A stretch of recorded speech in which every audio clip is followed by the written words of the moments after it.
Josh Allen's head bounced violently off the turf here at the end of the Bills Texans game, but he only missed one play and was not ruled out with a concussion, causing many fans watching the game to, I think, fairly be pretty critical of the concussion protocol. Welcome back, everybody. I'm Dr. Brian Sutterer, and the goal in this channel is to help teach you about the medical side of the sports world. Now, we've talked in the past about some issues, I think, with the concussion protocol. Of course, last year with Tua, we've seen some examples with Patrick Mahomes in the past where there's been these situations where fans see something on TV that looks very obviously concerning about a concussion potentially, but then we don't really see a protocol played out on TV the way that we would expect. This was the end of the Bills Texans game, and I think there's a lot of factors in play here.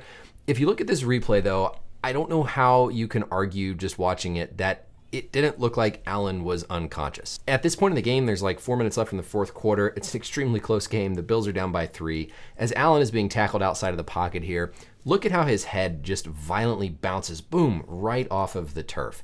Now, this is a combination of insults to the brain, very clearly something that could cause you to be knocked out, to cause a concussion. As he's falling down to the ground, the skull is moving, the brain is moving inside the skull.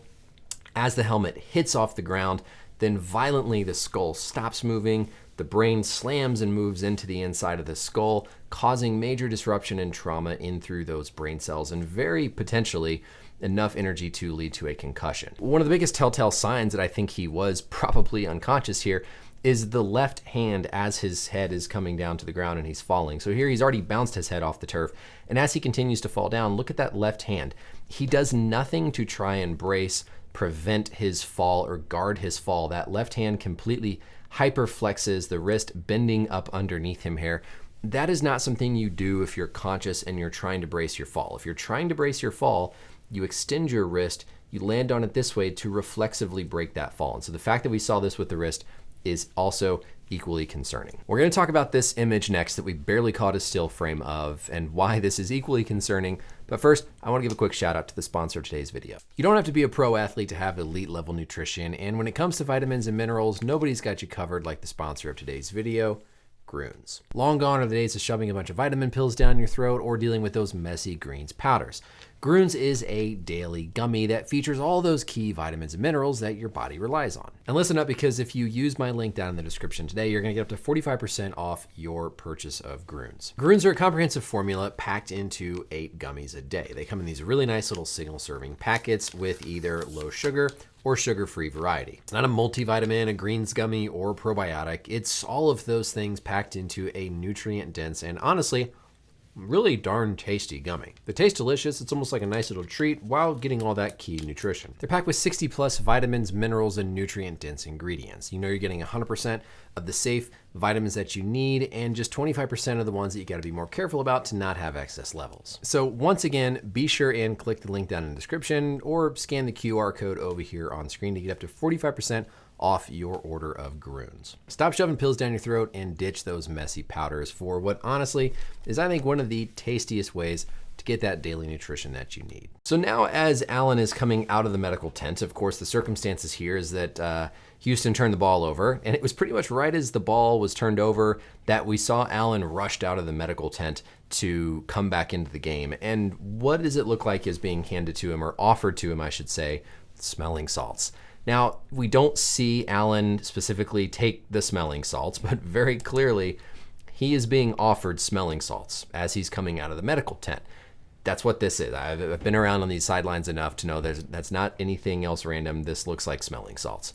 So even though we don't know that Allen accepted the smelling salts, the fact that your team is there offering smelling salts to somebody who came off the field after looking like they banged their head is all kinds of levels concerning. Why does this person have smelling salts? Why are they even offering your star quarterback smelling salts?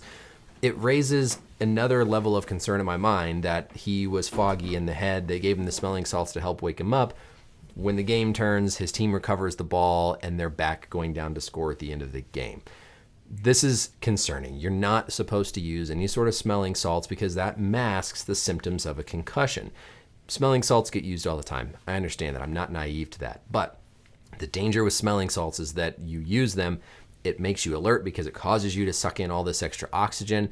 There's been studies, it really doesn't actually seem to do anything physiologically, but it can mask the symptoms of a concussion. And so to see an athlete who has banged their head violently on the field, who looked to be unconscious, being offered what looks to be smelling salts after coming out of the medical tent is many, many layers of concerning in terms of the protocol being followed or not being followed. Now, the team, of course, said after the game that part of the reason Allen was in the medical tent was he was getting his ankle checked out. As he goes down, there's a very long delay with him being rolled over.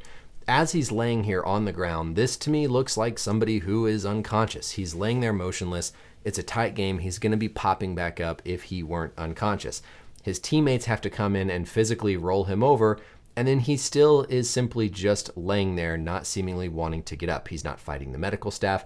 And then as the medical staff get out there, again, they're not doing anything to look at his ankle. They're not checking on his ankle down here. They're all evaluating what happened with his head. Finally, they sit him up here. And again, this whole sequence of what you're walking through with somebody is not something you do if you're just worried about an ankle. Clearly in this moment, they were worried about his head. They were worried about a possible concussion. And this should be something that the unaffiliated neurotrauma consultants that are there should be spotting. They should be spotting him laying motionless on the ground after bouncing his head off the turf.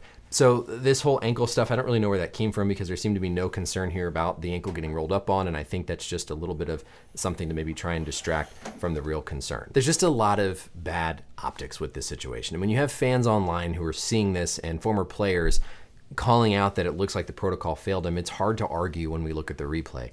Again, as Allen is first falling down to the ground, your reflexive mechanism with your brain is for your hands to come up to protect your head, to protect yourself as you're falling. And so we see his left arm is coming up. He's trying to protect his fall.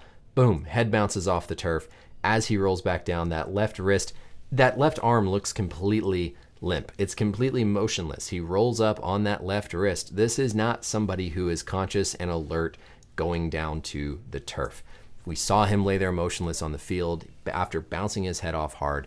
Very concerning for a concussion. And I mean, like I said, it looks like he was knocked out. It looked like he was motionless, dazed, dizzy, whatever you want to call it.